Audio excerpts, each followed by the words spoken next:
근데 요즘은 시대가 발달하면서부터 죽었다가 살아난 사람들이 말을 하기 시작하는 거예요. 내가 죽었다가 살아났다. 근데 이게 한두 명이 얘기하는 게 아니거든. 우리가 아는 유명한 사람들 중에 죽었다 살아난 사람들, 여러분들 누구나 다 아는 사람이 있어요. 우리 어렸을 때 기동순찰대라는 미국 드라마가 있었어요. LA 기동순찰대. 근데 거기에 주인공 에스트라다라는 남자아이가 영화를 찍다가, 그 드라마를 찍다가 그 오토바이 속에서 타고 죽어요. 죽었다가 살아나요, 이 사람이. 수술실에서 의사가 맥박이 뛰지 않고 동공이 풀리고 심장이 멎고 이 뇌파가 쫙 해갖고 사망입니다. 다 덮어놨어. 근데 다시 살아난 거예요. 살아나서 제가 말한 빛을 보고 죽었던 아름다운 음악, 정원, 이걸 다 본 얘기를 하는 거예요. 에스트라다. 또 유명한 샤론 스톤. 샤론 스톤도 죽었다 살아나고, 엘리자베스 테일러도 죽었다 살아나고, 한두 명 얘기하는 게 아니에요. 수많은 사람들이 얘기를 하고, 더욱이 제일 미치는 게 심장 전문의들이에요. 심장 전문의들, 심장마비로 죽은 거 살려놨더니 이 사람들이 살아나갖고 이런 얘기를 하는 거예요. 내가 죽었다가 살아났다. 근데 죽었더니 영혼이 빠져나가더라. 한두 명이 얘기하는 게 아니에요. 그러니까 이 연구를 누가 하기 시작하느냐 하면 의사들이 하기 의사들이 시작해요.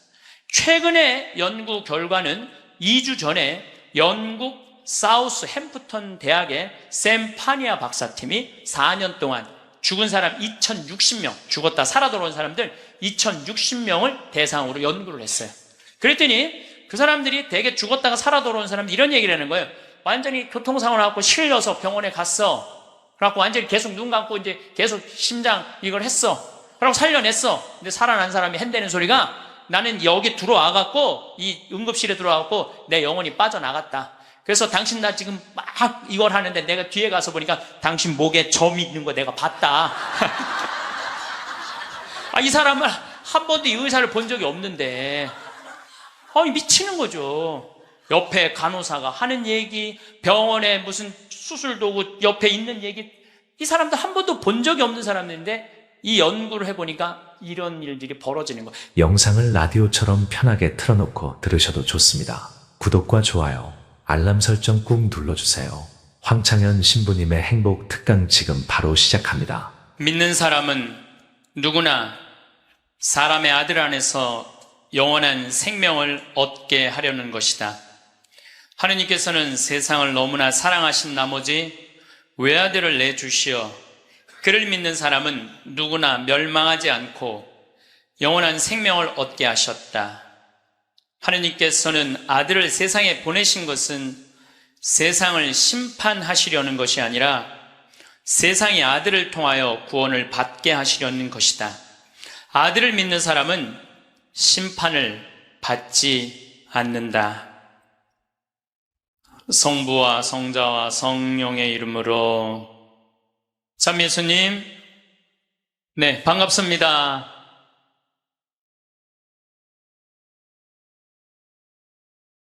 네. 우리 하느님을 믿는 사람도 참 궁금한 게 하나 있고, 하느님을 믿지 않는 사람도 참 궁금한 게 있어요. 하느님을 믿는 사람도 궁금하고 하느님을 믿지 않는 사람도 궁금한 게 뭐냐면, 정말 하느님이 계실까? 이게 참 궁금해요.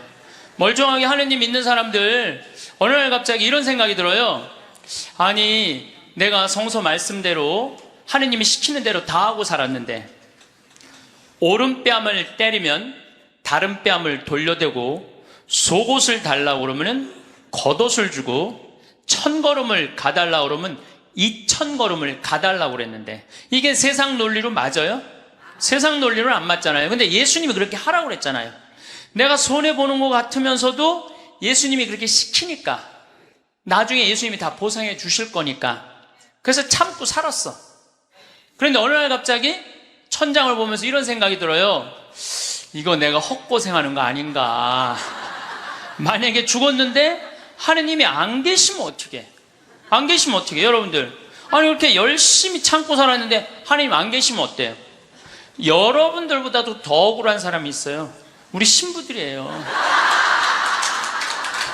우리 신부들은 그 좋다는 여자 다 뿌리치고 응, 그 좋다는 여자 다 뿌리치고 마음에 드는 여자 마음에 다 사귀고 그리고 평생을 혼자 살았는데 죽었는데 아무것도 없으면 어떻게? 얼마나 허망해요. 그러니까 궁금한 거예요. 어느 날 갑자기 정말 하느님이 계실까? 우리 수녀님들도 예수님이 정배라고 그러고 살았는데 죽었는데 정배가 없어. 이게 신랑이 없어 죽었는데 얼마나 허망하겠어요. 그러니까 궁금한 거예요. 하느님이 정말 계실까? 근데 하느님을 믿지 않는 사람들도 궁금해요. 왜 궁금하냐면은 하느님이 없다고 자기 마음대로 하고 살았어. 약한 사람 때리고 약간 바보 같은 사람 돈 사기 쳐먹고 자기 하고 싶은 대로 하고 살았어. 나 심판해줄 하느님이 없는데 어때? 그리고 막 살았어. 근데 어느 날 갑자기 천장을 보고 혹시 계시면 어떻게 할까? 이 생각이 드는 거예요. 혹시 계시면 어떻게 할까? 그러니까 하느님을 믿는 사람은 혹시 안 계시면 어떻게 할까 걱정. 하느님을 안 믿는 사람들은 혹시 계시면 어떻게 할까 걱정. 그래서 하느님의 존재가 궁금한 거예요. 하느님의 존재가 궁금한 이유 중에 하나는 하느님이 계시다면 착한 일을 한 사람은 상을 주고 악한 일을 한 사람은 벌을 주잖아요. 하느님이 계시다면 그 사람들 벌 주는 지옥이 분명히 있을 건데 하느님이 계시다면 너무 착하게 산 사람, 착하게 산 사람 하늘나라의 보상을 받아야 될 텐데 그래서 천당, 지옥이 궁금한 거예요. 세 번째로 궁금한 건 뭐가 세 번째로 궁금하냐면 그렇다면 나는 천당 갈까? 지옥 갈까? 이게 진짜 궁금해요. 여러분도 궁금하지 않아요? 저는 가끔 혼자 생각해요. 나는 과연 천당 갈까? 지옥 갈까? 연옥 갈까? 아슬아슬해요. 저는 이렇게 아슬아슬해요.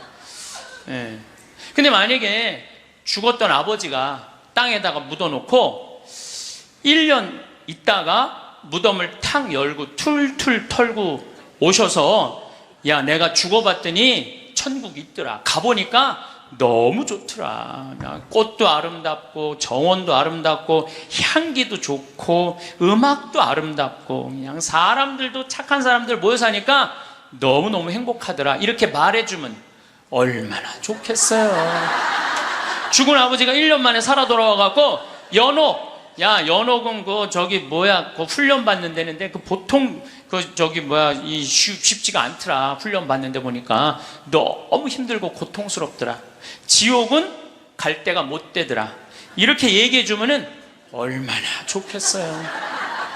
죽은 아버지가 살아 돌아와갖고 그 착한 일 열심히 하고 어려운 사람 열심히 도와주고 성당 일 열심히 한 큰아버지는 천국에 지금 있더라. 너무 행복하게 있더라. 성당 나갔다 안 나갔다 한 작은 아버지, 그 작은 아버지 있잖아. 성당 나갔다 안 나갔다 어떤 땐 착하게 살았다 어떤 땐 이상하게 살았던 작은 아버지는 연옥에서 지금 고생하고 있더라. 훈련 받고 있더라. 돈만 알고 성당 하느님이 어디 있느냐 그러는데 막내 고모 있잖아. 지옥에서 죽살나게 고생하고 있더라. 이렇게 얘기해 주면 얼마나 좋아요. 근데 죽은 아버지는 한번 땅에다가 묻어놓으면 다시는 와서 얘기해 주는 법이 없어. 너무 답답한 거예요. 저는 이랬으면 좋겠어요. 사람이 죽으면은 영혼이 올라가잖아요. 영혼이 혼이 올라가잖아요. 그러면은 운전면허 시험 볼 때 이렇게 합격하면 파란불 딱 뜨고 불합격하면 빨간불 딱 뜨듯이 죽을 때 혼 올라갈 때 천당 그럼 파란불 쫙 올라가고 연옥 그러면 노란불 쫙 올라가고 지옥 그럼 빨간불 쫙 올라가면은 내가 천당 가실 줄 알았어. 그리고 빨간불 올라가는 영혼은 지옥 갈 줄 알았어. 이렇게 얘기하면은 얼마나 속 시원하겠어요. 근데 죽은 이유는 아무도 모르는 거예요. 그런데 미국 사람들은 자기네들이 죽어서 천국 간다고 믿는 비율이 80%가 넘어요. 그러니까 이 사람들은 딱 죽으면은 느낌이 파란불이 되게 떠서 가는 거야. 파란불이 80%니까. 터키는 무려 95%의 사람이 자기네들이 천당 간다고 믿는데요. 터키는. 그러니까 그 죽음에 대해서 그렇게 두려움이 없어요. 근데 한국 사람들은 죽으면 천당 간다고 믿는 비율이 49%야. 그러니까 죽음 이후에 대해서 천국을 간다는 그런 희망이 별로 없어요. 그러니까 일단 죽는 건 싫어. 일단은 살아있는 게 나아. 천당 갈지 지옥 갈지 연옥 갈지 모르니까 일단은 살아있는 게 나아요.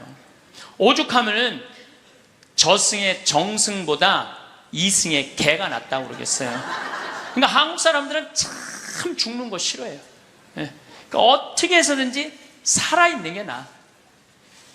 개똥으로 굴러 먹어도 이승이 낫다고 그럴 정도로 개똥으로 굴러 먹어도. 그러니까 죽는 거 참 싫어해요. 그래서 우리는 죽으면 무슨 월화의 공동묘지 뭐 이래갖고 뭐 무시무시한 데 간다라는 그런 의식이 있어요. 그리스도교 부활신앙이 자리 잡은 유럽이나 미국이나 남미에 가보면은요, 공동묘지가 동네 한가운데 있어요. 공동묘지가 어디를 가보나. 제가 이 죽음에 대해서 묵상을 많이 하고 싶어서 유럽 공동묘지, 미국 공동묘지, 남미 공동묘지 다 가봤어요. 그냥 지나가 보는 게 아니라 직접 들어가 봤어요. 직접. 그런데 유럽이나 미국이나 남미나요, 일단은 우리하고 공동묘지 느낌이 달라요. 왜냐하면 색깔이 하얀 페인트로 다 칠해놔요. 그러니까 공동묘지에 딱 들어가 보면은 박물관 같은, 실질적으로 공동묘지 안에 박물관도 많고 또 공원 같은 느낌을 받아요. 공원 같은 느낌을 받아서 토요일날 일요일날은 도시락 싸들고 어디를 놀러를 가냐면 공동묘지로 누구나 다 놀러를 가요. 그러니까 공동묘지가 아니라 놀이터죠. 놀이터. 아르헨티나에 가봤더니 이 사람들은 기일이 되면은 공동묘지에 가갖고 묻었던 아버지 관 있잖아요. 관을 다시 꺼내요. 꺼내갖고 닦아요. 닦고 맞대라고, 이번에 교황님 즐겨 드시는 차 있잖아요. 그걸 맞대라고 그러거든요. 맞대를 마시면서 그 관을 닦아가면서 죽은 사람 얘기를 하는 거예요. 그리운 얘기를 하는 거예요. 살아있을 때 이런 일을 했지, 저런 일을 했지. 그러니까 이게 죽음이라는 게 그렇게 부정적이지 않아요. 미국만 하더라도 동네 한가운데 공동묘지가 있어요. 미국은 기독교 국가예요. 그리스도교 국가. 우리 가톨릭 신자가 몇 명이냐면 7,500만 명이에요. 7,500만 명. 미국은 맨날 총 쏘고 막 마약하고 사람 죽이는 것 같은데 그거는 극히 일부고 평범한 미국 사람들은 다 평화롭게 살아요. 토요일날 일요일날 다 성당 교회 가요. 그리고 사람이 죽으면은 동네 한가운데 묻어놓으니까 아침 저녁으로 출퇴근하면서 아버지 묘, 엄마 묘, 아내 묘, 자식들 묘까지 맨날 보는 거예요. 출퇴근하면서. 그러니까 아침에 출근할 때 아내 묘에다가 장미 한 송이 놓고, 여보, 나 오늘 중요한 계약이 있어. 당신이 도와주면은 내가 오늘 계약이 잘 될 것 같아. 이렇게 죽음하고 얘기를 해요. 죽어 있어도 죽었다고 생각을 안 하는 것 같아요. 그 사람들은. 그 퇴근하는 길에 아내 묘에다 장미 한 송이 놓으면서, 여보, 당신이 오늘 도와줘서 그런지 나 오늘 계약이 너무너무 잘 됐어. 고마워. 이렇게 얘기를 해요. 그래서 미국 사람들이 이런 얘기를 해요. 묘지 참배는 덕의 대학을 다니는 것과 같다. 묘지를 자꾸 가는 건 덕의 대학을 가는 것과 같다. 요즘 위령성월이잖아요. 우리 묘지 방문하라고 그러잖아요. 묘지를 방문하다 보면은 내가 이 세상에서 추구하는 명예, 권력, 돈, 이게 다 허망하다는 걸 느낀다는 거예요. 근데 우리나라 사람들은 일단 죽으면은 다시는 보고 싶지 않은가 봐. 아주 깊숙한 산속에 갖다 파묻어 버려. 그냥 파묻어 버려.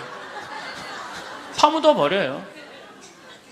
그리고 미국 사람들은 출퇴근길에 안에 묘가 있으니까 보고 싶으면 가서 얼마든지 보는데, 우리는 산속 깊숙한 곳에 갖다 파묻어 버리니까 찾아가려고 해도 마음을 단단히 먹어야 돼. 내가 오늘 한번 남편 묘를 가야 되겠다, 뭐 아내 묘를 가야 되겠다, 부모 묘를 가야겠다, 마음을 단단히 먹어야 돼. 근데 이게 참 신기한 게, 대한민국 사람들은 마음을 단단히 먹어도 온 국민이 똑같은 날 마음을 단단히 먹어요. 이상해. 죽는 날은 다른데 어떻게 보러 가는 날은 다 똑같아? 너무 신기해요. 똑같은 날 마음을 단단히 먹는 거야. 그러니까 그 묘에 대한 거부 반응이 있으니까 어떤 일이 있느냐면은 동창 신부 아버지가 돌아가셔갖고 묘지까지 한번 따라가 봤는데 그 집도 역시 산속 깊숙한 곳에 파문. 그런데 동네 한가운데 장애차 진입 금지, 동네에 이렇게 써 있더라고요. 그 다음에 상여 진입 금지 이렇게 써 있더라고요. 그래서 그 동네 입구에서 아버지 관을 내려갖고 우리가 메고 들로 산으로 그 산으로 모시고 갔던 적이 있어요. 그러니까 이 뉴욕에 가다 보면은 맨하탄하고 퀸즈라는 동네가 있어요. 강남하고 강북하고 똑같아요. 맨하탄은 강남, 퀸즈는 강북 이런 식이에요. 그런데 퀸즈에서 맨하탄으로 들어가다 보면 엄청나게 큰 공동묘지가 있어요. 하루에 그러니까 수백만 명이 그 공동묘지를 보면서 맨하탄으로 출퇴근을 해요. 그래도 이 사람들은 생전 그 묘에 대해서 이전해라 이런 거 하나 없어요. 근데 만약에 우리나라가 강북하고 강남 사이에 잠실에다가 공동묘지를 한번 딱 세운다 그러면 우리 어떻게 할 것 같아요? 그렇죠. 난리가 나죠. 뛰두르고 뭐라 그래요? 결사반대. 시장은 사퇴하라. 이거는 얌전한 거예요. 시장은 자폭해라. 여러분들, 우리나라 사람들이요, 의외로 죽음의 문화에 대해서 굉장히 부정적이에요. 그러니까 죽음을 받아들이지 않아요. 끝까지 받아들이지 않아요. 여기 서울에도 추모공원 하는데 여러분들 몇 년 동안 서울 시민들이 반대했는 줄 알아요? 여러분들이 몇 년 반대했느냐면 9년 동안 반대를 했어요. 9년이 지나서 2012년에는 겨우 추모공원을 한 거예요. 그러니까 우리 성당들도 이렇게 성당 안에다가 지하에다 납골당해 놓으면 얼마나 좋아. 미사 참여 와갖고 엄마 보고 싶으면 지하에 내려가갖고 엄마 보고 기도하고 이야기하고 얼마나 좋아요. 그런데 그냥 여기 흑석동 성당도 그 납골당한다고 얼마나 주민들이 반대했어요. 여기 한국 사람들은 죽는 거 진짜 싫어해요. 죽는 거. 일단은 살아있는 게 나은 거야. 일단은 수단과 방법을 가리지 않고 살아있는 게 나은 거야. 그런데 한국 사람들은 죽는 거를 하느님을 믿는 사람도 싫어하고 하느님을 믿지 않는 사람도 싫어해요. 하느님을 믿지 않는 사람은 죽는 거 싫어할 이유가 뭐가 있어? 아까도 말씀드렸지만 나 심판할 하느님이 없는데, 나 심판할 하느님이 없는데 죽으면 얼마나 속편해요. 그런데 놀랍게도 사형수들, 나쁜 짓이라는 폭력범들, 남편이 보는데도 그냥 아내하고 딸 그냥 성폭력한 사람들, 5명, 10명씩 죽인 사람들, 이런 사형수들 보면은요, 죽기 전에 벌벌벌벌 떤다는 거예요. 죽고 난 다음에 아무것도 없는데 벌벌벌벌 떠는 거예요. 왜?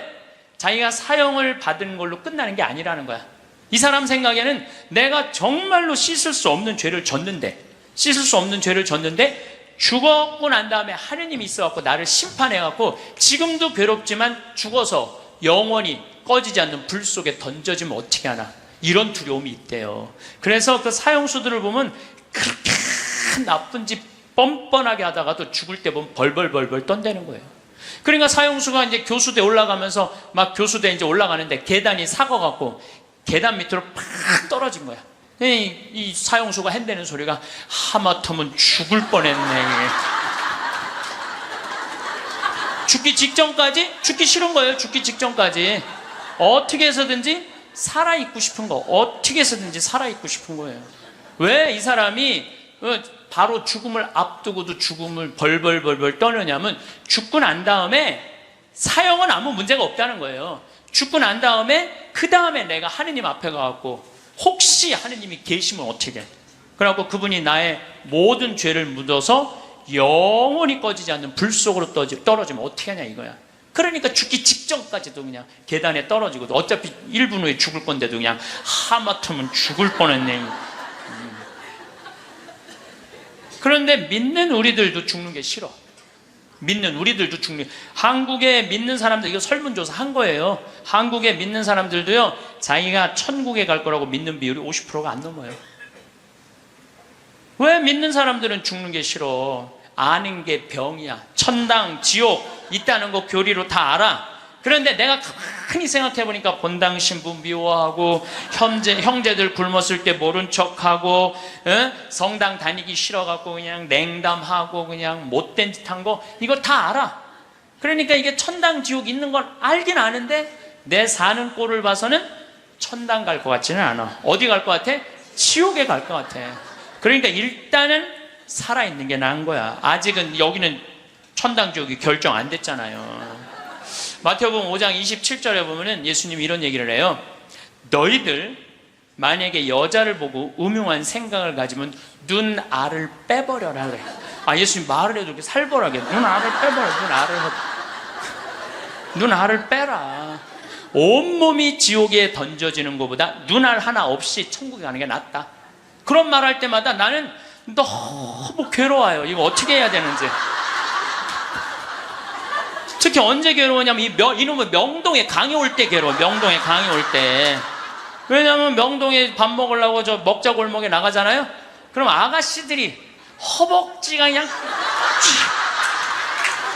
이 눈알을 이거 빼야 되는 건지 눈알이 간질간질하다니까. 눈알이 간질간질해. 아마 나 천당 들어가려면 내 눈알 한 6,000개 빼야 돼. 내 눈알 6,000개. 아마 여기 있는 형제님들도 온전히 눈알 가지고 천당 갈 형제님들 없을 거야 아마. 하늘나라 가보면 눈알 없이 돌아다니는 사람 많을 거예요. 하늘나라 가보면. 나는 그래서 예수님한테 말하고 싶어요. 2000년 전에는 여자를 보고 음흉한 생각을 가진다. 2000년 전에는 여러분들 여자들이 어떻게, 중동에 가보시면 지금도 그래요. 여자들이 어떻게 하냐면 온 몸을 감싸고 눈만 내놓고 다녀. 눈만. 그 여자를 보고 음흉한 생각을 가지면 눈알을 빼야죠. 근데 요즘은 세상이 바뀌어갖고 다 벗고 다니는데, 더욱이 또 이놈의 지구온난화 때문에 더 벗고 다니는데, 지구온난화 때문에 더 벗고 다니는데, 그래서 이제 예수님이 오실 때도 된 것 같아요. 시대도 많이 변했고 상황도 많이 변했는데 2000년 전 그 잣대로 우리가 지금 그걸 읽고 있으면 너무 괴로운 거예요. 그냥 천당 갈 것 같지는 않단 말이야. 지옥 갈 것 같아. 눈알을 빼든지 손을 자르든지 뭔가를 해야지. 그러니까 하느님 만나고 싶지가 않은 거예요. 하느님 만나요. 부자가 하늘나라 들어가는 게 낙타가 반을 통과하는 게 훨씬 더 쉽다고 그러잖아요. 그걸 읽어봐도 또 쉽게 천당 갈 것 같지가 않은 거예요. 쉽게 천당 갈 것 같지가 않은 거예요. 근데 정말 만약에 죽었던 사람이 살아 돌아와갖고 내가 죽었더니 천국이 있더라 이렇게 얘기를 해주면은 정말로 믿을 텐데, 이놈 사람 죽으면 그냥 그걸로 끝나는데 어떻게. 근데 1970년대 이후부터 갑자기 죽었던 사람들이 많이 살아 돌아오기 시작을 해요. 1970년대 이후부터 미국은 92년에서부터 97년 사이에 죽었던 사람들이 살아 돌아오기 시작을 하는데, 몇 명이 살아 돌아오냐면 1,500만 명이 살아 돌아와요. 1,500명이 아니에요. 1,500만 명.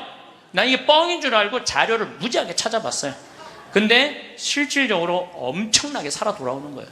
살아 돌아와서 이 사람들이 하늘나라 얘기를 해주는 거예요. 하늘나라, 내가 빛을 봤다, 하늘나라 올라갔다, 이런 얘기를 너무 많이 하는 거야. 이제 2000년이 돼갖고 예수님 오실 때가 돼갖고 세례자 요한을 미리 보내갖고 구분기를 곧게 펴라, 내가 갈 거다. 그러듯이 이제 예수님이 죽었던 사람들을, 이제 사람들이 제일 궁금한 게 그거니까, 죽었던 사람들 살아 돌아와서 이제 하늘나라 얘기를 해라. 그래갖고 예수님이 이렇게 살려 돌려 보내는 건가, 이제 엄청나게 많은 사람들을. 그거는 아니고 1970년대 이후부터 갑자기 죽었던 사람들이 많이 살아 돌아오는 이유는, 근데 1970년대 이후부터 갑자기 죽었던 사람들이 많이 살아 돌아오기 시작을 해요. 1970년대 이후부터 미국은 92년에서부터 97년 사이에 죽었던 사람들이 살아 돌아오기 시작을 하는데, 몇 명이 살아 돌아오냐면 1,500만 명이 살아 돌아와요. 1,500명이 아니에요. 1,500만 명. 나 이게 뻥인 줄 알고 자료를 무지하게 찾아봤어요. 근데 실질적으로 엄청나게 살아 돌아오는 거예요. 살아 돌아와서 이 사람들이 하늘나라 얘기를 해주는 거예요. 하늘나라, 내가 빛을 봤다, 하늘나라 올라갔다, 이런 얘기를 너무 많이 하는 거야. 이제 2000년이 돼갖고 예수님 오실 때가 돼갖고 세례자 요한을 미리 보내갖고 구분기를 곧게 펴라, 내가 갈 거다. 그러듯이 이제 예수님이 죽었던 사람들을, 이제 사람들이 제일 궁금한 게 그거니까, 죽었던 사람들 살아 돌아와서 이제 하늘나라 얘기를 해라. 그래갖고 예수님이 이렇게 살려 돌려 보내는 건가, 이제 엄청나게 많은 사람들을. 그거는 아니고 1970년대 이후부터 갑자기 죽었던 사람들이 많이 살아 돌아오는 이유는 심폐소생술이 발달하면서부터 죽었던 사람들이 많이 살아 돌아요. 심폐소생술이 발달하면서부터. 그러니까 1970년대 이전에는 사망이다 그러면은 동공이 풀리고 맥박이 안 뛰고 심장이 멎는 거예요. 그 다음에 뇌파, 이거 여러분들 텔레비전으로 이거 보면 쫙 하잖아요. 쫙 일자로 이걸 사망으로 봐요. 그런데 예전에는 그러면 그냥 그걸로 끝냈어. 근데 요즘은요, 멀쩡한 사람이 심장마비로 죽거나 멀쩡한 사람이 교통사고로 갑자기 죽었을 때, 충격으로 죽었을 때 심폐소생술을 시술하게 돼 있어요. 심폐소생술이라는 건 뭐냐면은 심장을 압박을 30번씩 가하는 거야, 한 번에. 어른들은 갈비뼈가 부러질 정도로 세게. 그리고 2번 입에다가 인공호흡 해주고, 또 안 되면 또 30번 압박을 하고 2번 입에다가 인공호흡을 해주면은 죽은 사람의 5%가 살아난다는 거예요. 죽은 사람의 5%가. 죽은 사람의 5%가 살아나서 공통적인 얘기를 하는 거예요. 이건희 회장님도 어떻게 심근경색으로 돌아가신 거예요. 5월 10일 날. 그런데 이분이 심폐소생술을 통해서 살려낸 거예요. 의술이 얼마나 좋으냐면요, 심폐소생, 이게 좀 복잡한데 이게 심장에 피가 돌지 않으면은 뇌가 괴사가 돼요. 그러니까 이제는 죽은 사람도 살려내는 시대가 되는 거예요. 죽은 사람도 살려내는 시대가 됐어요. 근데 이 죽었다가 살아 돌아온 사람들이 공통적인 얘기를 하는 거예요. 거의 공통적인 얘기가 있어. 자기가 처음에 죽으면은 몸에서 영혼이 빠져나간다는 거예요. 그리고 이렇게 영혼을, 자기 죽은 육신을 봐도 하나도 안 슬프대는 거예요. 죽은 육신을 봐도. 그러니까 죽은 영혼들은 안 슬프대요. 누구만 슬퍼? 살아있는 사람만 막 아이고 아이고 그러는 거지, 죽은 사람은 하나도 안 울어요. 그리고 영혼이 빠져나와서 잠시 머무르다가 자기가 처음에 어디로 가야 될지 모른대요. 그러다 육신이 죽은 걸 알고 여행을 떠나기 시작을 한대. 근데 여행을 떠나는데 끝도 없는 통로, 터널로 쫙 빨리 올라갈 때 그 속도가 평생 한 번도 느껴보지 못한 빠른 속도로 빨리 올라간다는 거예요. 그리고 3차원에서 다른 차원의 세상으로 옮겨가는 걸 느낀다는 거예요. 그리고 끝도 없는 그 터널 끝에 가보면 빛이 비추는데, 나는 세상의 빛이다 하신 그 빛을 느끼는 순간, 그 빛이 하느님으로부터 오는 걸 거부할 수가 없다는 거예요. 그리고 그 빛을 느끼는 순간 너무 행복하고 존재의 충만한 평화, 충만한 완전한 사랑을 느껴갖고 너무너무 행복하다는 거예요. 그런데 더 놀라운 거는 그 빛 앞에 섰을 때 자기의 살아온 인생 전부 다가 한순간에 다 펼쳐진다는 거예요. 한순간에 다 펼쳐져서 자기 지은 죄가 너무 크면은 그 앞에 너무 부끄러워서 서질 못한다는 거예요. 예수님이 뭐라고 그랬어요? 너희들 하느님이 심판하는 게 아니다. 너희들이 저지른 죄가, 그 죄가 너희를 심판할 것이다. 그랬잖아요. 하느님은 심판하시는 분이 아니에요. 하느님은. 그러니까 너무 부끄러우면 그 빛 앞에 나서질 못한다는 거예요. 그리고 또 이제 그곳에 간 사람들이 느끼는 게 뭐냐면, 죽은 형제, 친척들이 이 다볼산에서 예수님이 거룩한 변모할 때 얼굴은 해와 같이 빛나고 몸은 어떤 마전장에도 만들 수 없을 만큼 빛났다 하듯이 그렇게 빛나는 형제, 친척들이 있다는 거예요. 그리고 그냥 아름다운 정원, 아름다운 꽃, 너무 아름다운 나무, 아름다운 음악, 이런 걸 공통적으로 보는 거야. 1500만 명 중에서, 이게 또 죽은 사람들 중에서 다 하늘나라를 경험하는 게 아니에요. 그 중에서도 10%에서 15%만 경험을 하는 거예요. 나머지는 의식이 없고 10% 내지 15%만 죽음 이후의 세계를 경험하고 돌아오는 거예요. 근데 그 사람들이 자기네들이 거기 갖고 대개는 오고 싶지 않대요. 하늘나라 간 사람 특징이 뭐냐면은 오고 싶지 않은 거야. 왜? 거기 너무 좋아서. 그런데 아직은 네 때가 되지 않았다. 네 때가 되지 않았기는 넌 다시 가야 된다. 난 가기 싫다. 가야 된다. 이렇게 실갱이를 하다가 되게 돌아온다는 거예요. 돌아와서 이 세상에 딱 보면은 사람의 모습이 바뀐다는 거예요. 삶이, 하늘나라를 보면은. 저는 최초의 심폐소생술자는 예수님이란 생각을 해요. 여러분들 회당장 야이로의 딸 죽었을 때 예수님 살려냈죠? 예. 이게 그냥 있는 일이 아니에요. 다 성소 안에 있는 거예요. 다 성소 안에. 그 다음에 나자렛이라는 동네가 있고 건너편에 나인이라는 동네가 있어요. 그 나인의 과부의 아들이 죽어요. 들러 메고 가는데 너무 슬퍼하니까 예수님 뭐라 그래? 내려놔라. 죽은 게 아니다. 그리고 살려내잖아요. 아마 심폐소생술 하지 않았을까?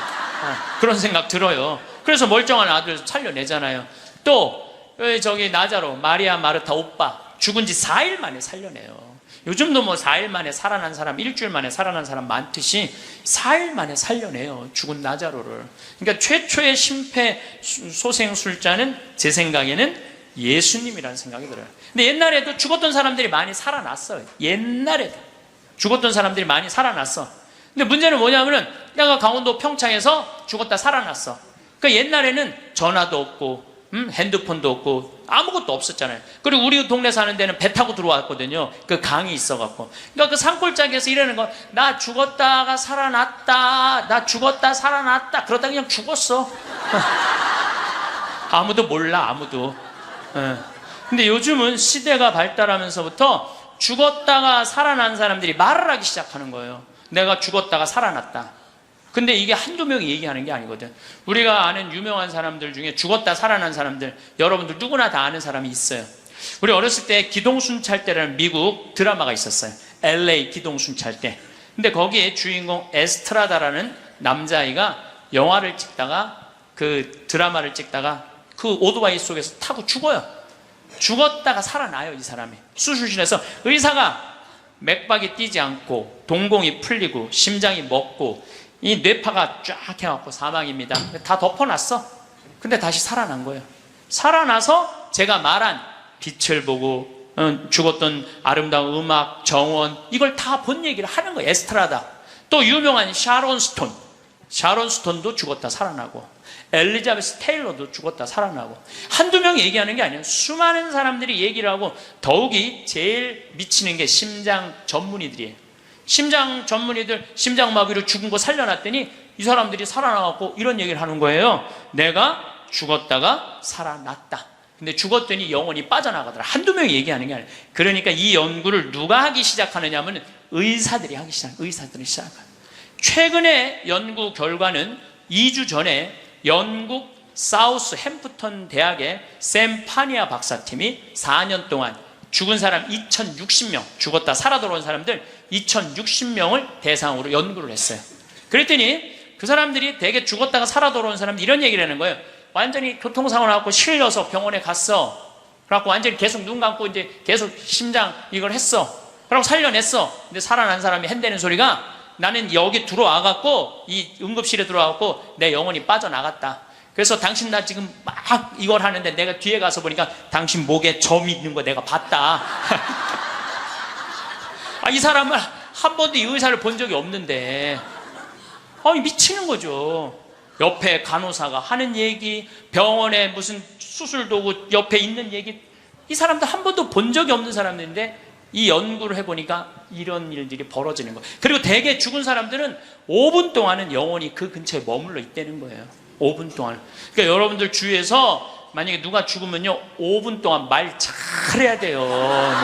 괜히 잘 죽었다, 그렇게 못되게 살더니 잘 죽었다, 아유 지옥에나 갔으면 좋겠다 이러면요, 이 영혼이 한번 꼬기 시작하면요 인생이 꼬이는 거예요. 그러니까 여러분들 뭐라 그래야 돼? 5분 동안 좋은 데 가시라고, 잘 가시라고, 이런 게 정말 필요해요. 말 잘해야 돼요. 말 잘해야 돼요. 고든 알렌이라고 미국의 백만장자 금융업을 하는 사람이 있었어요. 근데 이 사람은 이 폐 질환으로 죽었어요. 죽었는데 하늘나라 올라갔는데 그 빛을 느끼는 순간 너무 불같이 뜨거운 감동을 느낀 거야. 여러분들 그 기도 열심히 할 때 하느님이 막 느껴질 때 막 온몸이 뜨겁고 막 불 같은 느낌 들 때 있지 않으세요? 그런 느낌 드시는 분들 계시죠? 저는 나도 그런 느낌을 받았는데, 내가 제일 열심히 했을 때가 중학교 때였어. 중학교 때. 내 인생에 가장 열심히 했을 때 중학교 때. 지금 그 정도 열심히 했으면 아마 나 성인 됐을 거예요. 근데 제가 그때 기도 열심히 할 때 성당에 앉아갖고 하느님을 느끼는 느낌을 참 많이 받았어요. 하느님하고 일치되는 거. 그런데 너무 행복해갖고 시계를 보면요, 나는 10분 지났다고 봤는데 4시간씩 성당에 앉아있을 때가 많았어요. 그러니까 하느님 안에 머무를 때는 시간 가는 줄 모르는 거죠. 그 이후로는 거의 느낀 적이 없어요. 그 이후로는. 그 이후로는. 근데 어쨌든 이 고든 알렌이라는 사람은 성당도 안 다니는 사람이고 하느님도 믿지 않는 사람인데, 하늘나라 올라가서 그 빛을 느끼는 순간 이건 나는 세상의 빛이다. 요한복음 1장 1절에 나오는 말씀처럼 정말로 너무 행복했던 거야. 세상에 딱 돌아와갖고요, 이 고든 알렌은 자기가 그 많은 돈 의미가 없다는 걸 느껴요.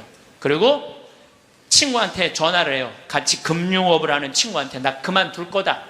그리고 차도 큰 거에서 작은 걸로 옮겨 타고, 그 다음에 이 집도 큰 거에서 작은 걸로 옮겨가요. 그리고 그 잘 번들은 돈을 다 관두고 지금은 미니스터, 목사님이 돼갖고 정말 어려운 사람들 컨설팅을 해줘요. 그러니까 되게 죽었다가 살아 돌아온 사람들 특징이 뭐냐면은 삶이 바뀌는 거야. 목사님이 된다든지 자선 사업을 한다든지 착해. 사람은 죽어봐야 철이 들어. 사람은 죽어봐야 철이 들어. 근데 이 죽을 수가 없으니 얼마나 이 답답한 노릇이에요. 앤더슨 시코리아라고 미국 뉴욕의 정형외과 의사예요. 심리학 박사고 대학 교수고. 이 사람은 94년도에 가족들이랑 야유에 나가다가 공중전화를 하다가 벼락에 맞아 죽어요. 벼락에 맞아. 미국은 벼락에 맞아 죽는 사람이 1년에 한 1000명 돼요. 1000명인데 그 중에 950명은 살아나고 50명은 그냥 죽는데요. 근데 이 의사가 딱 죽었는데 자기 육신이 팍 쓰러지더래. 근데 영혼이 딱 빠져나온 거죠. 영혼이 빠져나오고 자기 육신을 보고 있는데 하나도 안 슬프더래요. 내가 죽었네? 그냥 객관적으로 받아들이는 거지. 내 육신이 죽었네? 죽은 사람은 안 슬퍼요, 여러분들. 우리가 착각하고 있는 거예요. 죽은 자의 장례는 죽은 자한테 맡기라고. 너무 죽은 것 때문에 슬퍼하지 말아라. 예수님이 그랬죠? 프랑스의 한 부인이 아들이 먼저 죽은 거야. 아들이 먼저 죽으니 얼마나 슬퍼요.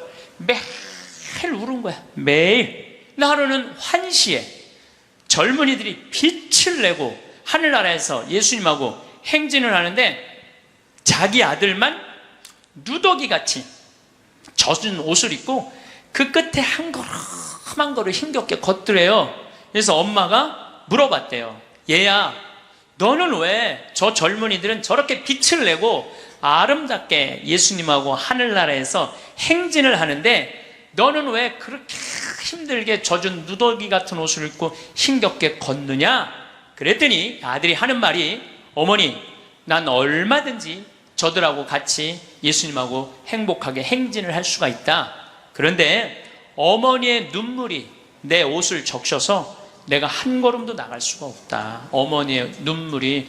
여러분들 죽은 사람들 슬퍼한다고 그 사람들을 위로하는 게 아니에요. 여러분들의 눈물이 죽은 사람들을 붙잡을 수가 있는 거예요.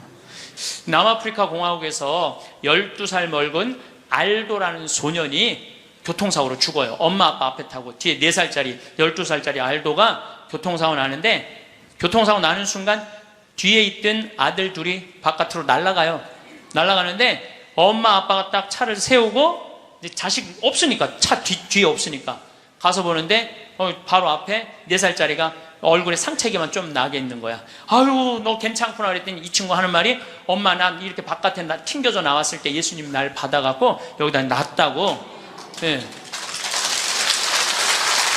근데 문제는 12살짜리 알도가 안 보이는 거야. 12살짜리 알도가. 그래갖고 보니까 아예 길 건너편에 가서 떨어진 거야. 길 건너편에 뇌, 척추 다 그냥 요절이 난 거예요. 그래서 병원에서는 의사가 이제 산소호흡기를 띄셔도 되겠다고, 죽었으니까. 이때 이 엄마가 하느님한테 자기 아들을 맡겨요. 하느님, 당신의 뜻대로 내 아들을 처분해 달라고. 하지만 난 아들하고 아직 이별의 시간을 갖지 못했다고. 그리고 이 아들은 4개월 후에 살아 돌아와요. 4개월 후에 살아 돌아오는데 문제는 뭐냐면은, 살아 돌아와서 얘는 뭐를 못하느냐면 말을 못했어. 근데 계속 노트에다 쓰는 거야.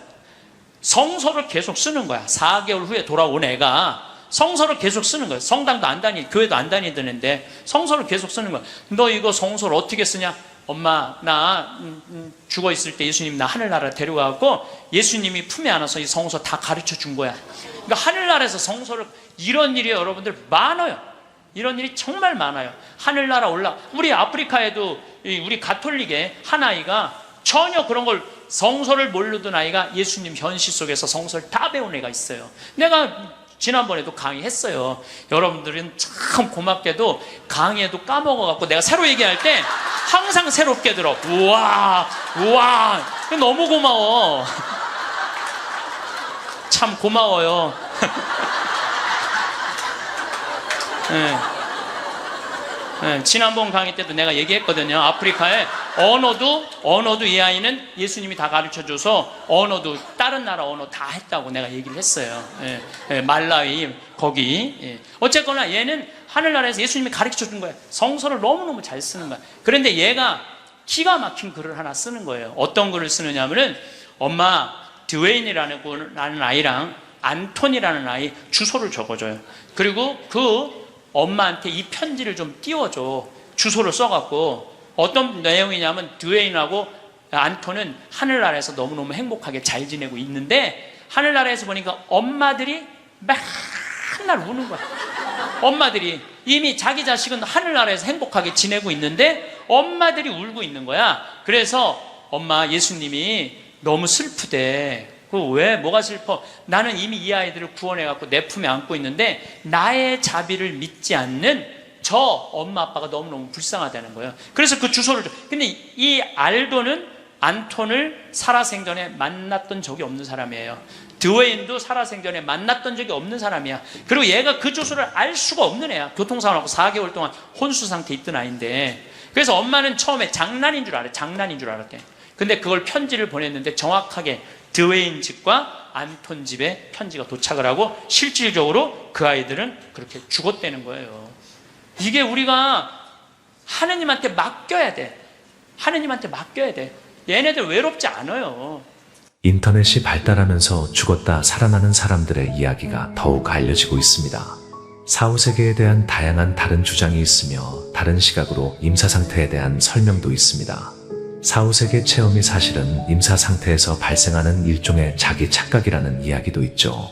하지만 역사를 거슬러 올라가면 죽었다가 다시 살아난 사람들이 있었고 그중 일부는 저승을 경험했다고 주장하는 사람도 있습니다.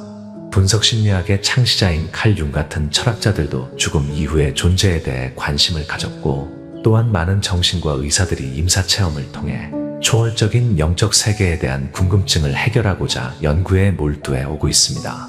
그들의 공통된 증언 중 하나는 죽음의 순간 목격한 빛의 터널이었습니다. 이 터널이 태아가 자궁에서 나와 처음 빛을 보게 될 때 원초적인 기억일 수 있다는 주장도 있습니다. 또한 죽음이 가까워지면서 평온한 상태가 되고 우주와 하나가 되는 느낌을 받은 다음 육체와 정신이 분리되는 유체이탈 현상을 경험했다고도 증언하기도 합니다.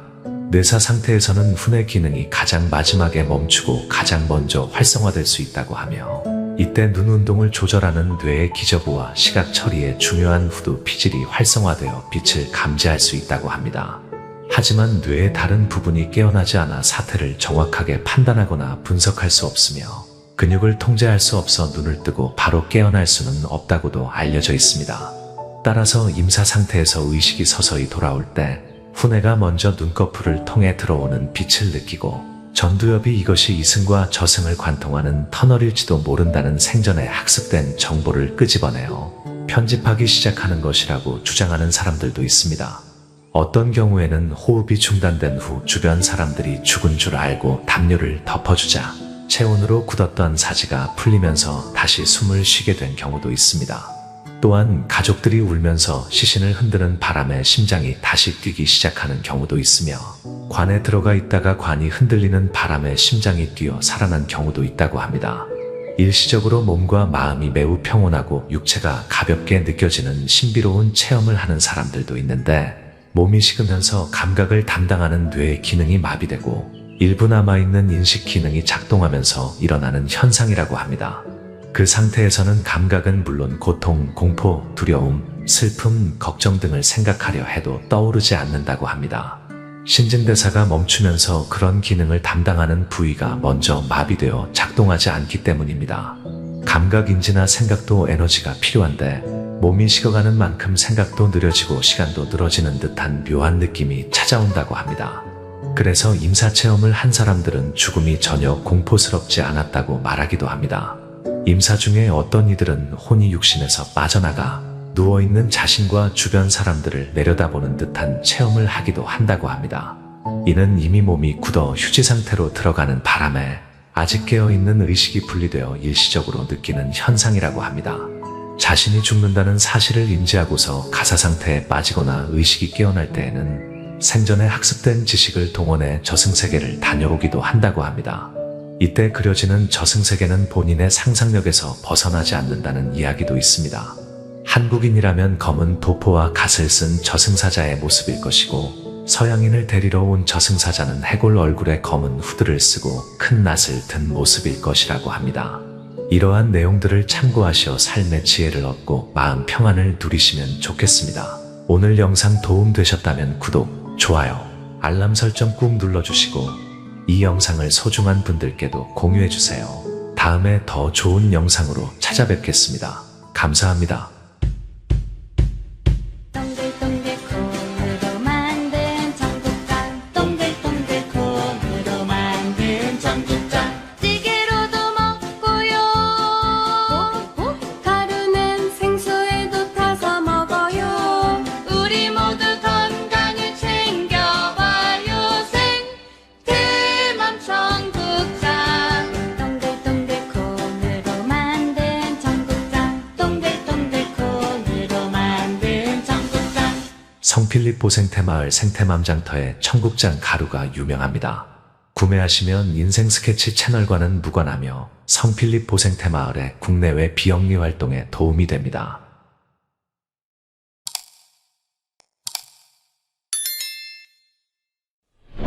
성공한 사람들을 보면 크게 두 부류로 나뉘는 걸 알 수 있습니다. 하나는 자신이 성공했다고 여기저기 떠벌리고 다니는 사람들, 그리고 또 하나는 조용히 아무 말 없이 자기 삶을 사는 사람들입니다. 우리는 흔히 성공을 하면 자연스럽게 자랑하고 싶어질 거라고 생각하죠. 좋은 차를 사고 비싼 시계를 차고 SNS에 멋진 사진을 올리고 싶을 겁니다.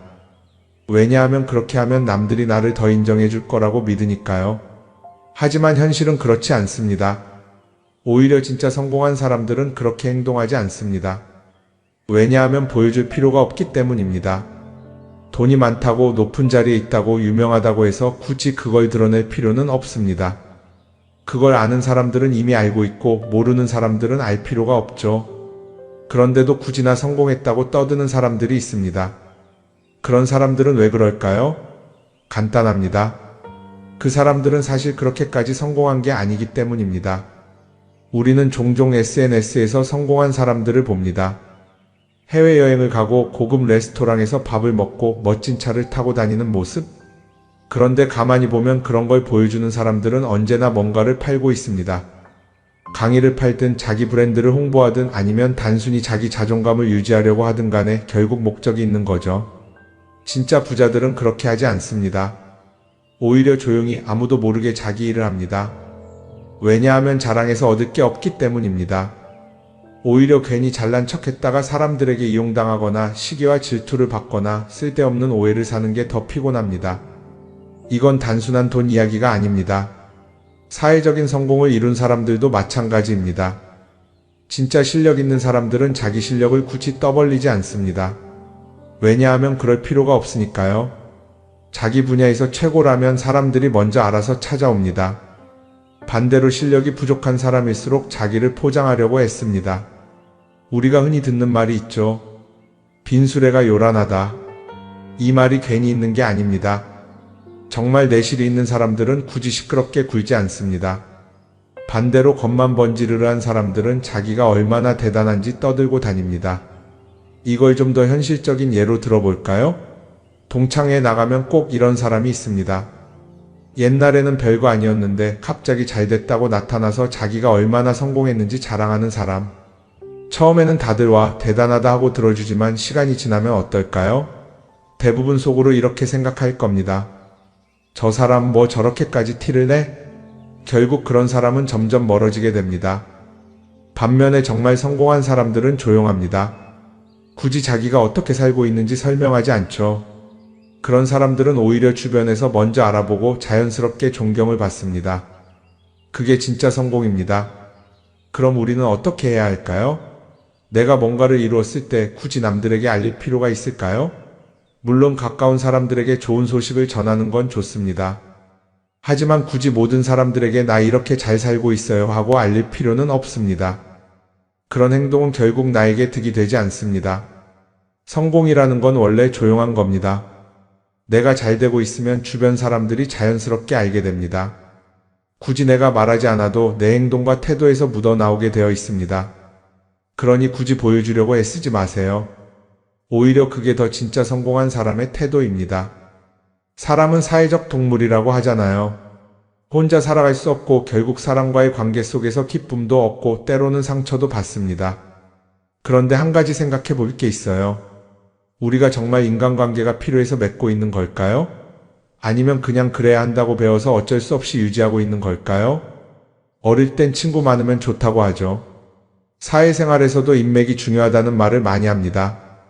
그런데 정작 주변을 보면요, 인간관계가 넓은 사람일수록 스트레스를 더 많이 받아요. 전화벨이 울릴 때마다 이번엔 또 무슨 부탁일까 싶고 단체 채팅방에서 메시지가 올 때마다 이걸 또 어떻게 대답해야 하나 고민하죠. 관계가 많아질수록 책임과 피로도 함께 늘어나는 겁니다. 어떤 사람들은 인간관계를 줄이면 외롭지 않겠냐고 해요.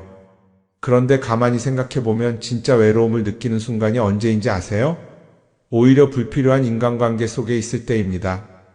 같이 밥을 먹고 얘기를 나누는데도 뭔가 허전하고 대화가 컥 돌고 속마음을 나누지도 못할 때, 그럴 때 우리가 더 외롭다고 느끼죠. 그렇다고 당장 인간관계를 다 끊어버릴 순 없겠죠. 하지만 적어도 내가 정말 소중하게 여겨야 할 관계와 그냥 관성적으로 유지하는 관계는 구분할 필요가 있습니다. 예를 들어 매번 나한테 부탁만 하고 정작 내가 어려울 땐 연락 한 번 없는 사람. 내가 실수하면 뒷담화를 하면서 내 앞에서는 웃는 사람. 이런 관계를 굳이 계속 이어갈 이유가 있을까요? 가끔은 이런 경험도 있을 거예요. 우연히 어떤 사람과 친해졌는데 만난 지 얼마 되지도 않았는데 너무 많은 걸 털어놓는 사람들 있죠. 자기 속사정부터 가족 문제, 직장 고민까지 쏟아내는 사람들. 이런 경우 두 가지의 가능성이 큽니다. 하나는 그냥 감정적으로 의존할 사람이 필요해서일 수도 있고 또 하나는 내가 믿을 만한 사람인지 떠보는 걸 수도 있어요. 어떤 경우든 이런 관계는 오래가기 어렵습니다.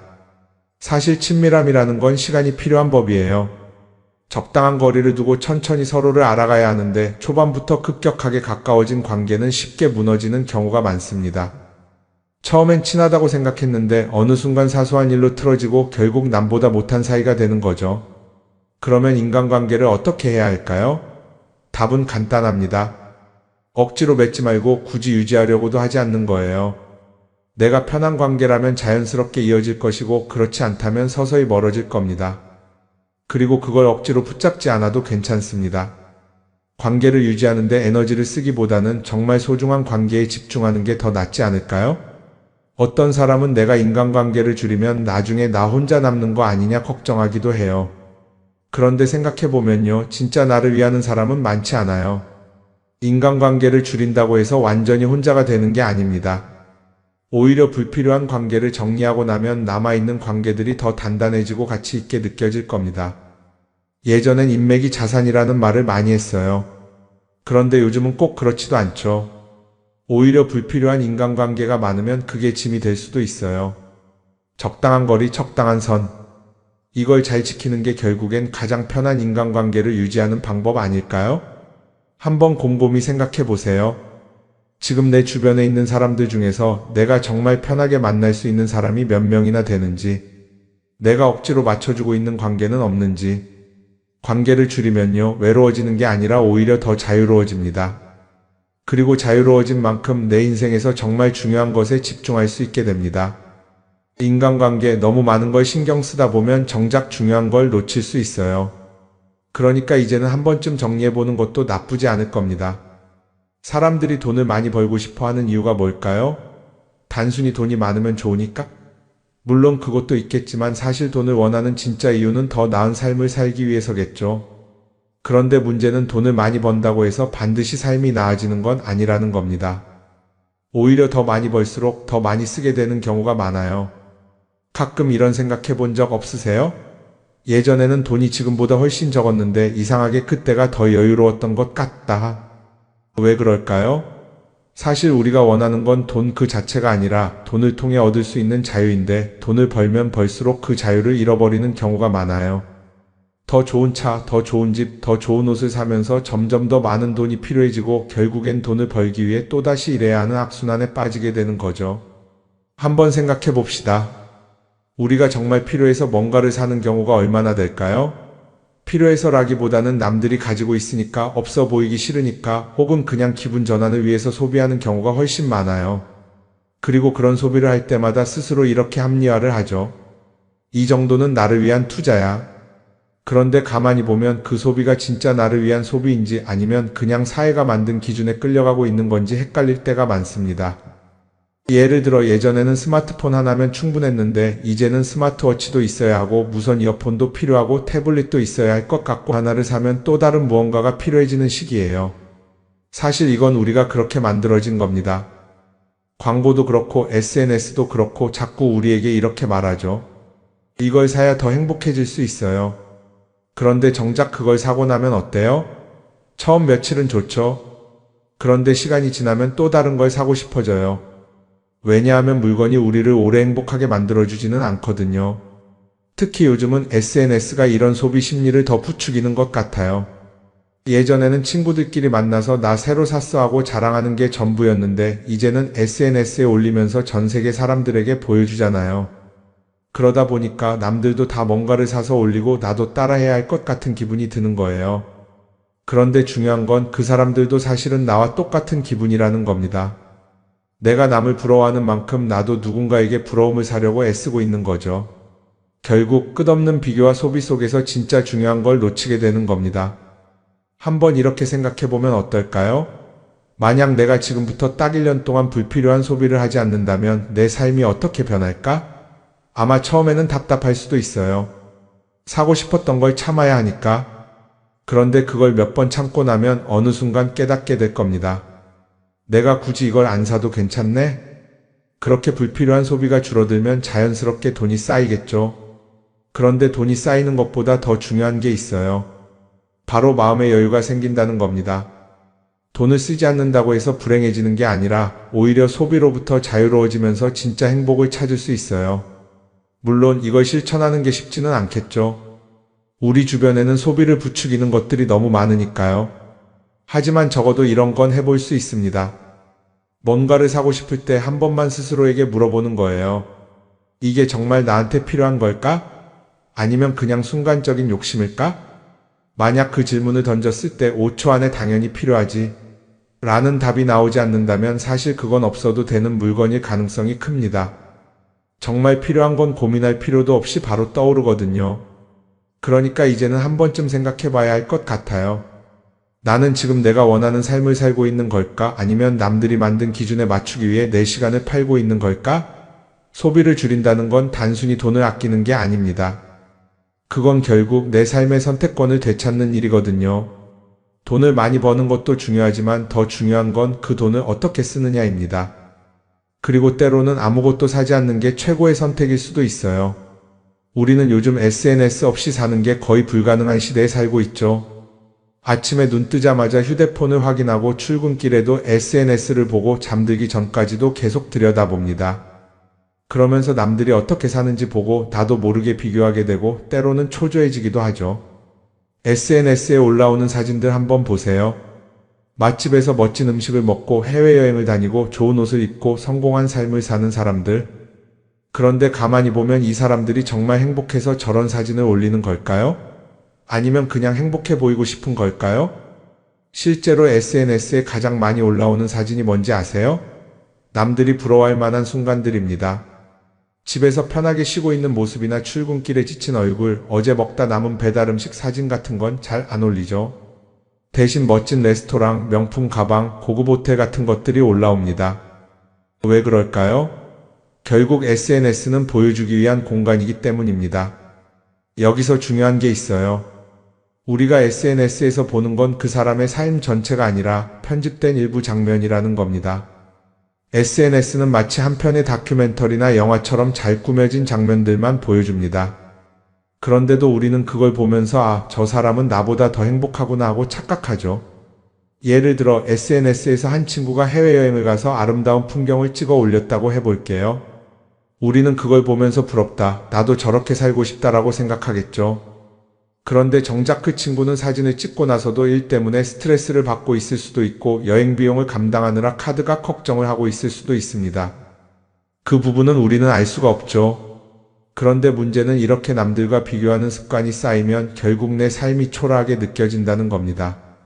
원래는 그냥 조용히 살아도 괜찮았는데 SNS를 보고 나면 나만 뒤처지는 것 같고 뭔가를 더 해야 할 것 같고 괜히 불안해지죠. SNS는 기본적으로 사람들의 비교 심리를 자극합니다. 남들이 가진 걸 나도 갖고 싶게 만들고 남들이 하는 걸 나도 해야 할 것 같은 기분이 들게 만들죠. 그러다 보니 필요하지도 않은 걸 사게 되고 무리해서라도 화려한 곳에 가게 되고 남들에게 보여주기 위해 사는 삶을 살게 됩니다. 그럼 어떻게 해야 할까요? 사실 정답은 간단합니다. SNS에서 보이는 것들을 곧이곧대로 믿지 않는 것입니다. 그리고 더 중요한 건 남과 비교하는 걸 멈추는 것이에요.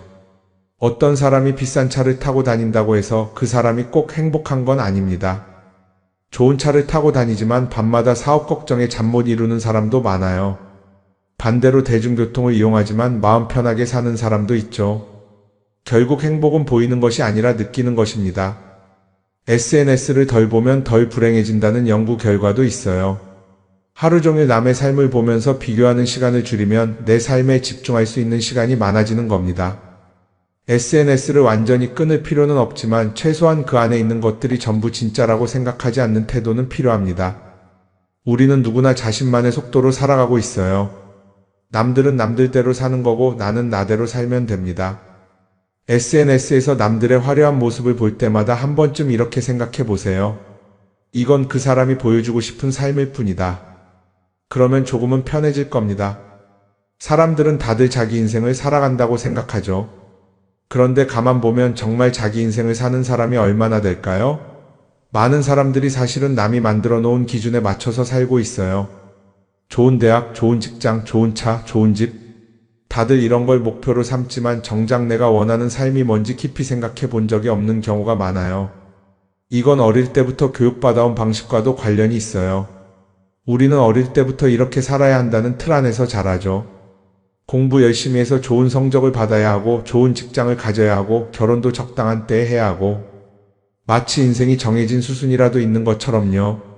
그러다 보니 나 스스로 정말 원하는 걸 고민하기보다는 그냥 남들이 정해놓은 목표를 따라가게 돼요. 그런데 이렇게 남의 기준에 맞춰서 살다 보면 어느 순간 공허함을 느끼게 됩니다. 이게 정말 내가 원했던 삶인가? 하는 의문이 들 때가 오죠.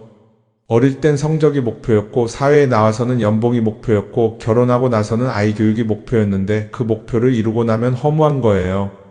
계속 뭔가를 이루긴 했는데 정작 나는 어디에 있는지 모르겠는 거죠. 진짜 중요한 건 내가 원하는 게 뭔지를 아는 것이에요. 그런데 이게 쉽지 않죠. 오랫동안 남의 기준대로 살아왔기 때문에 막상 내가 정말 원하는 게 뭐지? 하고 물어보면 선뜻 대답하기 어려운 경우가 많아요. 하지만 이 질문을 하지 않으면 우리는 평생 남이 정한 기준 속에서 살게 됩니다. 그럼 어떻게 해야 할까요? 첫 번째로 필요한 건 내가 왜 이런 생각을 하게 됐는지 스스로 점검하는 거예요. 예를 들어 내가 비싼 차를 사고 싶다고 생각한다면 그게 정말 내 필요 때문인지 아니면 남들에게 잘 보이기 위해서인지 한번 따져봐야 해요. 만약 남들이 나를 어떻게 볼까 하는 게 더 중요하다면 그건 내 기준이 아니라 사회가 만들어 놓은 기준일 가능성이 큽니다. 두 번째는 다른 사람의 의견에 휘둘리지 않는 연습을 하는 거예요. 우리는 살아가면서 끊임없이 남들의 평가를 받죠. 그 나이에 그런 걸 시작한다고? 지금 그게 가능하겠어? 이런 말들이 우리를 흔들어 놓습니다. 그런데 그런 말에 신경 쓰다 보면 결국 아무것도 하지 못하게 돼요. 중요한 건 남들이 뭐라고 하든 내가 결정하는 거예요. 물론 남의 조언을 들을 수도 있고 참고할 수도 있죠. 하지만 최종 결정은 항상 내 몫이어야 합니다. 내가 결정하고 내가 책임지는 거. 그렇게 해야 내 삶을 온전히 내 것으로 만들 수 있어요. 세 번째는 내가 한 선택에 책임지는 자세를 가지는 거예요. 많은 사람들이 무언가를 선택하고 나서도 후회하죠. 괜히 이걸 했나? 이 선택이 잘못된 건 아닐까? 그런데 한 가지 확실한 건 후회한다고 해서 과거가 바뀌지는 않는다는 거예요. 내가 한 선택이라면 그 선택이 틀렸다고 해도 받아들이고 그 안에서 최선을 다하는 게 더 중요해요. 이렇게 말하면 그럼 실수하면 어떡하죠? 라고 걱정하는 분들도 있을 거예요. 하지만 생각해보면 우리가 실수를 두려워하는 이유도 결국 남의 시선 때문이에요. 내가 실패하면 남들이 날 어떻게 볼까? 이런 걱정이 더 크죠. 그런데 남들은 생각보다 우리한테 관심이 없어요. 우리가 성공하든 실패하든 남들은 자기 삶을 사느라 바빠요. 그러니까 내 인생의 주인은 결국 나 자신이라는 걸 명확히 할 필요가 있어요. 내 선택을 하고 그 선택에 책임지면서 남이 아니라 나에게 맞는 길을 찾는 것. 그게 진짜로 내 삶을 살아가는 방법이 아닐까요? 어쩌면 우리는 너무 오랫동안 이렇게 살아야 한다는 틀 속에 갇혀 있었는지도 모릅니다. 하지만 이제는 한 번쯤 생각해 봐야 합니다. 나는 진짜 내 삶을 살고 있는가? 그리고 만약 아니라면 지금부터라도 조금씩 바꿔보면 어떨까요?